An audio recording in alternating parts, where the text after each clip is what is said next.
Duduzile, hello, Duduzile. Hi. Hello. We finished the day with Duduzile Monetary Fiscal Policy Coordination in SACU area. The floor is yours. Thank you. All Yes. right. Good afternoon, good morning, good evening.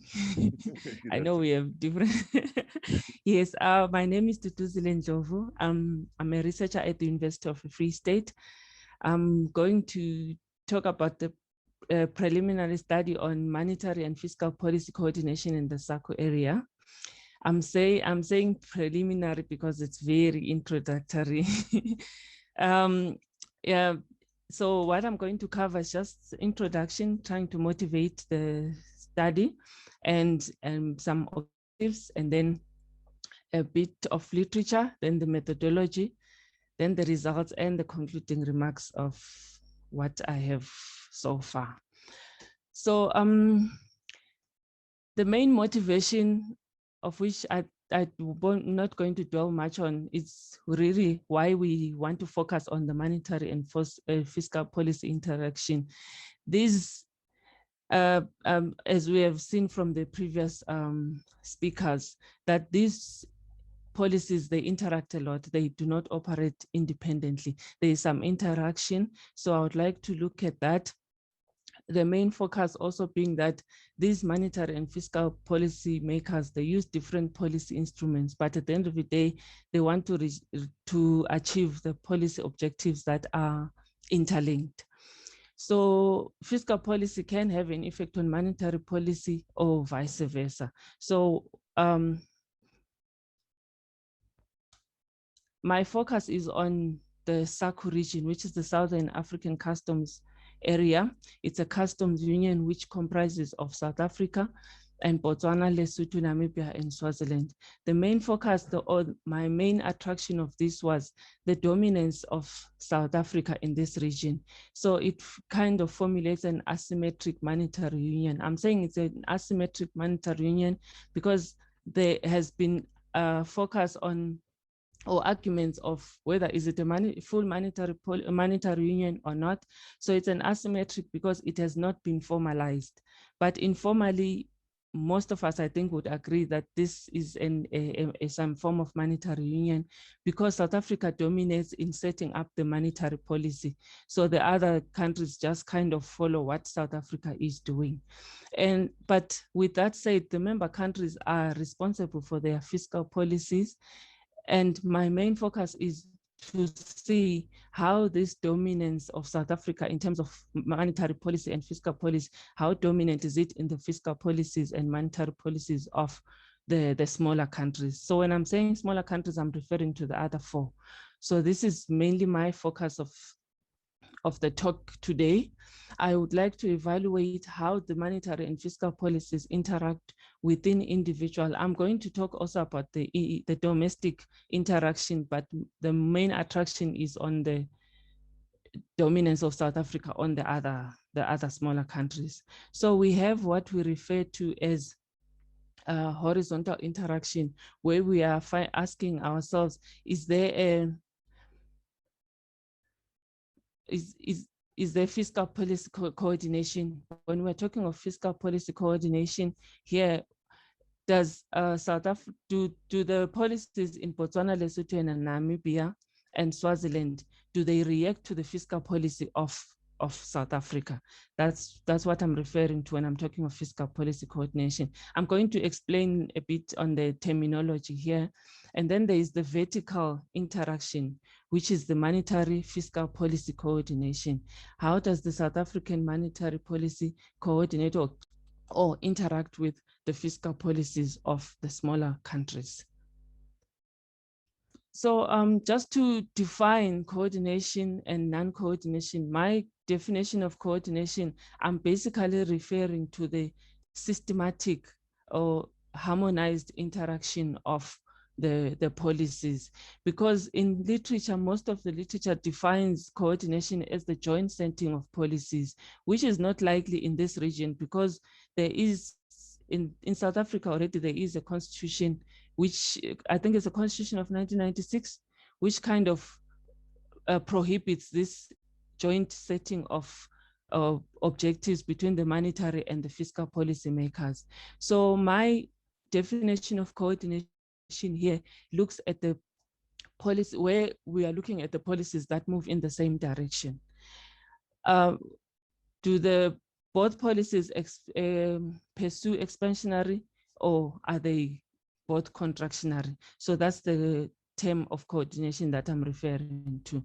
So if there is none, the other term is the non-coordination, which is the one where there is no joint setting of policies. This is the setup here in the SACU area. But when I'm talking of non-coordination here, I'll be looking at whether the following Kapel and Nyangu, where the policies are moving in opposite directions. So a lot of literature has been done on desirability of fiscal policy coordination. Is it desirable or not? There are a number of authors who have, or researchers who have highlighted that is desirable because it kind of hinders the political, or takes care of the political distortions that could come across. And also, as they coordinate, it means they are considering what the effects they would have on the other countries. And then undesirable, some are saying that the fiscal policy coordination is not really desirable, because in a setup like this, in a monetary union where there is a dominant setup of the central bank, of the monetary policy, these smaller countries need to have some kind of room to maneuver some of the shocks which the monetary policy would not take care of. So that's where the undesirability comes in. My study is mostly on the empirical analysis of the monetary and fiscal policy coordination. So there has been some empirical analysis also that has been done, a lot of it actually in literature, which looks at the optimal monetary and fiscal policy mixes. What is the ideal setup between a monetary and fiscal policy to address the country-specific or regional-specific shocks that come across? And also some of the literature that has been looked at is the extent of coordination between these two. It ranges from non-coordination to cooperation. So there is a range of, it can be partial or it can be full coordination or no coordination at all. And there's also some game theory that has come across where they look at the position of the policy authority in this policy-making process. Are they setting the policymakers, are they setting these policy instruments together at the same time, which is simultaneously, without considering what the other one is doing? Or is there a leader and a follower? Is the monetary policy setting up first and then the fiscal policy kind of adjusting to what the monetary policy authority has formulated, or vice versa? Some also look at the channels through which these policies affect one another. And the studies that have been done for single countries and the group of countries, for mine is more of group of countries. I'm not confident in saying this because I'm not looking at them in a group. I'm just looking at the effect of South Africa within each of them. So I would say I'm in between. And then there are modeling approaches and frameworks that have been done, the DSGE and the new Keynesian models and the VAR models being the common ones.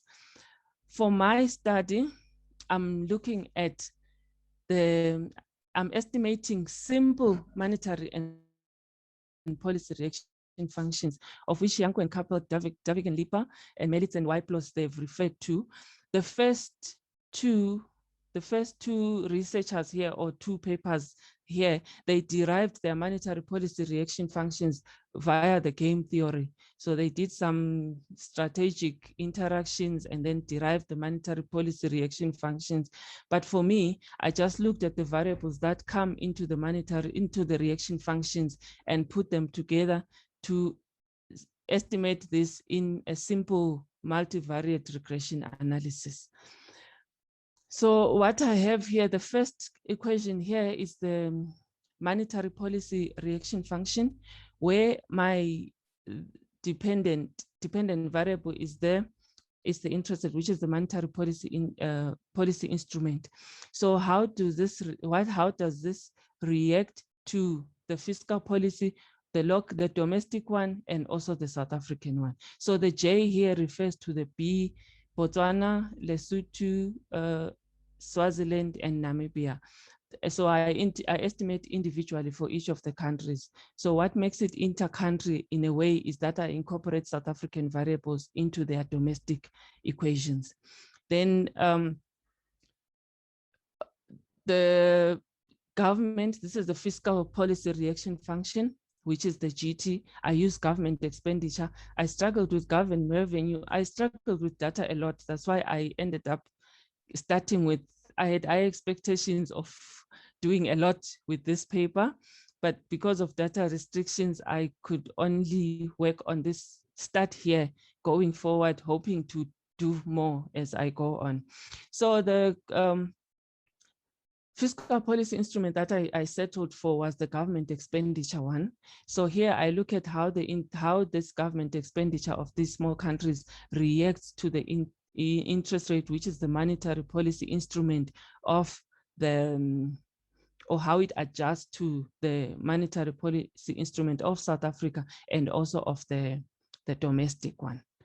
That's where the interactions are. So here, these are just the expected signs, but the ones that I'm more interested in are how does the sign of the monetary policy instrument in the fiscal reaction function, as well as the sign of the fiscal policy instrument in the monetary policy reaction function. So here, as you can see, negative refers to coordination.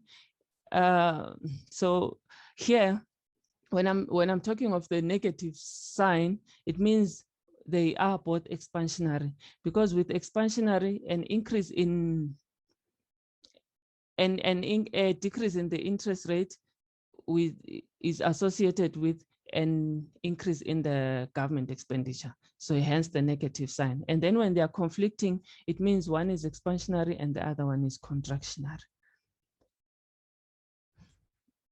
Like I've already alluded to the data, the issues with data. I have annual data because of the fiscal. Actually, the fiscal data was the one that was the issue for the smaller countries. South Africa, on its own, I can do a quarterly one, but because I was incorporating the South Africa into the smaller countries one, I settled for data, for annual data. 1960 to 2017, not all of these will run from 1960. So most of my variables, they ranged from, so my sample size ranged from about 40 to 60 for the South African one. Only for the South African one started in 1960. So I used the GETS modeling where I plugged in all the variables that I had, and using the GETS modeling, it gave me only the significant or the important variables in the regression that I ran. And I used the PC give, and these are the variables that I looked at. I tried to limit the amount of variables because of the trade-off between the amount of variables and the sample size that I had. So I kind of looked at what I thought were the most important in each of those. So these are the variables that I settled for with the real GDP gap and inflation, which are mainly the policy target variables for monetary and fiscal policy.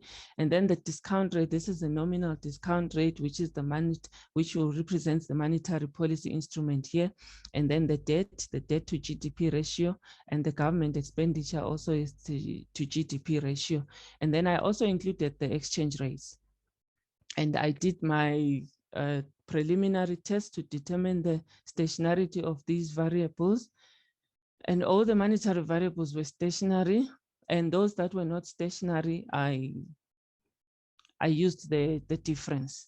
And these are my preliminary results of what I found.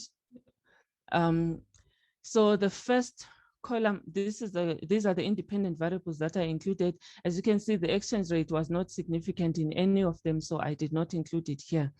Then the monetary reaction function of Botswana, only the significant variables were the interest rates. So the dependent variable here is the monetary policy instrument of Botswana. It reacts to the monetary policy of South Africa, and also, well, this is the leg to show the persistence. So I legged it on, and then I included the South African one also. Same with the Lesotho. The results are similar to those of Botswana, where the Lesotho interest rate react to the South African one. As you can see, remember when I mentioned that the monetary policy of South Africa kind of dominates and they follow. So this is also evident in the monetary reaction functions. But what is key here in this monetary reaction function is the policy, the fiscal policy variables. The first one there is the fiscal policy for, okay. It's the local fiscal policy, which shows that Botswana does not react to any of the fiscal policy variables, local and South Africa. Same with Lesotho. But with Swaziland, there is some adjustment. The South African monetary policy adjusts, the Swaziland monetary policy adjusts to its own fiscal policy. But as you can see, the sign is positive, so it's a conflict. So there is some conflict there of the Swaziland policies, the monetary and the fiscal, but none of them react to the South African fiscal policy. And then with the fiscal reaction function, here the dependent variable is the government expenditure for each of these. For Botswana, there is some persistence, which is shown by the significant variable of the government expenditure. Same with Swaziland and South Africa. Then Lesotho, there is some spillover, fiscal policy spillovers here, where South Africa affects the fiscal policy instrument, which is the government expenditure in Lesotho. But the local one is not significant. Then looking at the interaction, how does the monetary policy instrument interact with these fiscal policy interactions? In Botswana, there is evidence of coordination. Fiscal policy in Botswana coordinates, or they move in the same direction. Maybe let me use that. They move in the same direction with the monetary policy instrument of Botswana and also of South Africa. Same with Lesotho. Lesotho moves in the same direction. In other words, if they're both expansionary or they are contractionary. So there is some harmonized interaction between the movement of South African monetary policy and the fiscal policy of Lesotho, but nothing for South Africa. And for Swaziland, the monetary policy variables are not significant in the fiscal reaction function. So just to summarize what I have, interaction here, I've used interaction and no interaction, basically alluding that my form of coordination is not the entire coordination where there is some joint decision making, but how they interact or how they adjust to one. So Botswana fiscal policy adjusts to its own fiscal policy and the South African monetary policies. So there is some kind of coordination between the monetary policy, fiscal policy of Botswana and the South African monetary policy. Then Lesotho only coordinates with South African monetary policy, which means that the Lesotho fiscal policy interacts or adjusts to the South African monetary policy. However, Swaziland, we found that it conflicts with its own monetary policy. When one is expansionary, the other is contractionary. And there was no interaction or no coordination between the Botswana, Lesotho, and South African monetary policies, as they do not adjust to any of the fiscal policies. And also the South African and Swaziland fiscal policies, they don't coordinate or conflict with any of the monetary policies, but there is some kind of a stable fiscal reaction function because they do adjust to their own debt levels. So preliminary, my kind of concluding remark is that there is some need for fiscal, or this preliminary study has shown that there is need for fiscal and monetary authorities to strengthen their policy coordination, or in other words, to kind of work in the same or work together. So there is some further research. As you can see here, it's a simplistic way of looking at this because I did not include any other foreign variables besides the South African one. And for the South African one, I tried to stick to the ones that look at the monetary and fiscal policy targets and instruments. And I would like to extend this, with data permitting, to extend this to a more dynamic setup where I look at the VAS or the DSGE model. This is my story for today. Thank you. Thank you, Duduzile. Maybe I start to ask you a few questions. Okay. One is, because you have a this long data set from 1960 to the present, when the SACU was the SACU established? Therefore, when did it became essentially a monetary union? Therefore, the RAND circulate parallel in these countries. Okay. Initially, the establishment was in 1910, but the circulation started in about, it was around 19, I think it's 1966. I'm not sure, but around the around the 1970s, because Botswana kind of got in a bit later. Yes. Yes, exactly. Yes. But Botswana went in and out a few times. Because yes. I ask you this because if therefore I like the issue that is a very asymmetric currency union. It's a very asymmetric currency union because monetary policy is based on South Africa objectives. Yes. And the other just take the money, but they are no control of monetary policy. Therefore, in a sort of what we discussed also yesterday, etc., is almost an extreme example of monetary union because the fiscal policy in the peripheral countries will never be helped by monetary policy in the center. And therefore, you have, and therefore, the analysis of monetary policy in this country does not matter. The only thing that matters, because the monetary policy there will just, by definition, almost will follow, at least from the 70s, and that's why I ask, at least from the 70s, they will have to follow the South African monetary policy. The fiscal policy is instead interesting. Therefore, how is fiscal policy set, given the fact that you don't have monetary policy in this place? And I think the thing I will put a bit more, maybe to get a bit more fiscal data, go a bit more place by place and see, get a bit more detail on the fiscal side, because there is where the story I think is really interesting, really interesting. How this country manage, if you want, for 40 years, 45 years, well, more, for 50 years,